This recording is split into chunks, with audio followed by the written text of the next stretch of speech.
Well, I'm wondering if you were expecting to see me anytime soon. Well, is this soon enough or not soon enough? Either way, here I am. Yes, myself and Mr. Vane were abducted by somebody, and we're still not sure who it was. As you can see, we are not at InVain Site's normal studios.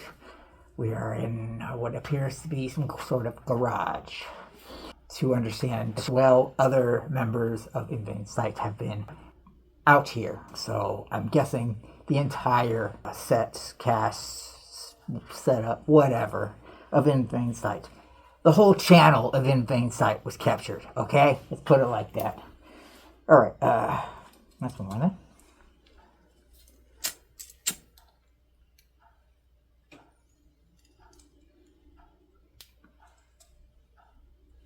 Gogurt. Since it's been a while, we will accommodate and show our appreciation to those who don't particularly smoke, but are more of toasters of the beverage. That's something we're really good at, but we will accommodate for those of you who want to toast and celebrate this electronic visual, audio, social media message.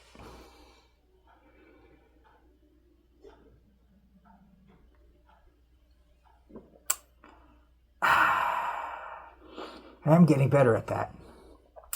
Let me put this away.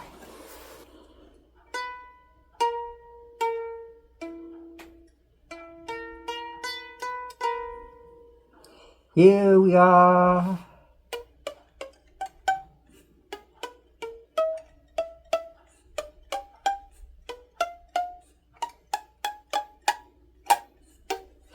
Alright, what is this particular electronic visual audio social media message about? If anything to be said by the title, it is about some unique aspects of some iconic, popular, historical lines of dialogue from films. Lines that are commonly used as memes, or as in the case of myself and my circle of friends, always used to call them lyric, spittin' lyric, which pretty much meant using any spoken dialogue from movies, television, songs, commercials, whatever. We just called it spittin' lyrics because when we started using them and saying things like that, the word meme wasn't a thing, okay? There was no thing that's called a meme. I mean, maybe there was, but it wasn't like it is now where it's everywhere. We just called it spittin' lyrics. Let's get beyond that. These lines of dialogue. Now, there are many, many, many popular and memed lines of dialogue from movies. A lot. But we are going to discuss a very few that have certain unique attributes of them, okay, that we find rather interesting, and I think you might as well. Okay, alright, let us start with some of the oldest quoted lines from movies. Well, we could go to 1939's Wizard of Oz, and pretty much every line in that movie is quoted. From "There's no place like home," "Ding dong, the witch is dead," "I'll get you my pretty," "You little dog too," "If only had a brain," "All Yellow Road," etc., etc., etc. It's a twister, it's a twister. Let's get on, Mister. Okay? But that one is one of the old ones, and that's what's unique about it. Is so many lines from that movie are used in meme fashion or spit lyric.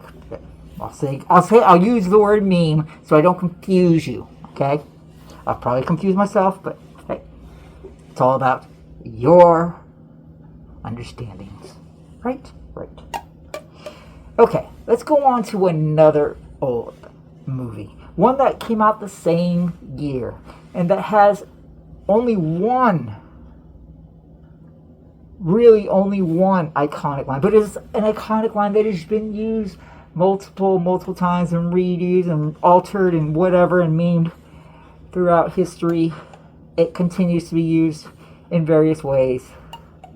This line is not only the singular line from the movie that's really always used, but it is the last final line in the movie.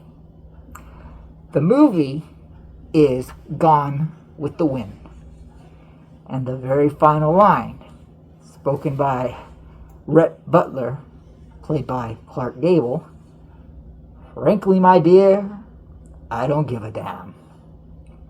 Yeah, it's awesome because if you don't know the movie, there's a little spoiler. Throughout the movie, Scarlett O'Hara, the main protagonist, it's set in the Civil War, during the Civil War, Confederate side, they're in the South.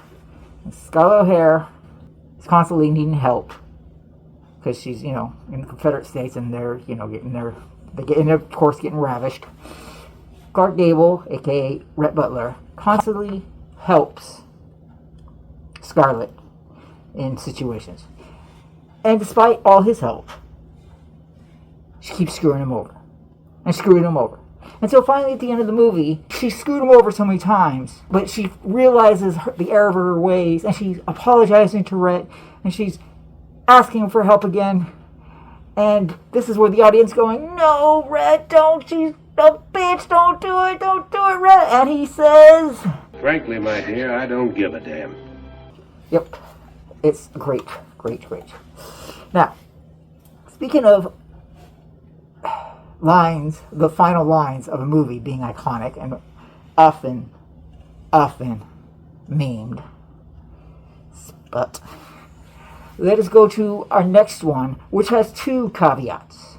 One, it is the final line of this movie. It's a 1950 movie. The line is the last line of this movie. But what's doubly unique about this line, which notable, because it's not actually unique, it's more notable, is that this line is almost nearly always misquoted. Okay? The movie is Sunset Boulevard, starring William Holden and Gloria Swanson. Gloria Swanson, playing the character of Norma Desmond, says the iconic line. She says the line, "All right, Mr. DeMille, I'm ready for my close-up."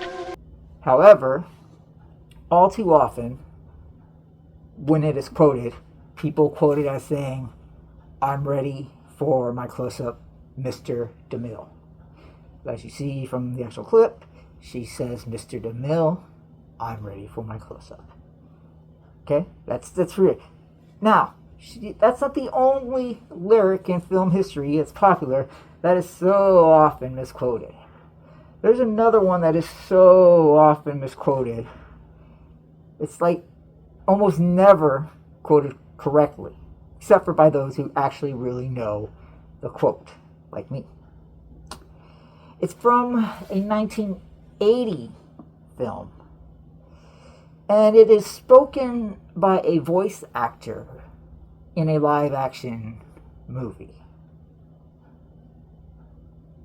It is spoken by James Earl Jones as the voice of Darth Vader when he says this iconic line, "No, I am your father." Okay, now, how does that line usually popularly said? "Luke, I am your father." As you saw, he doesn't say, "Luke, I am your father." He says, "No, I am your father." Let's go on to the next one.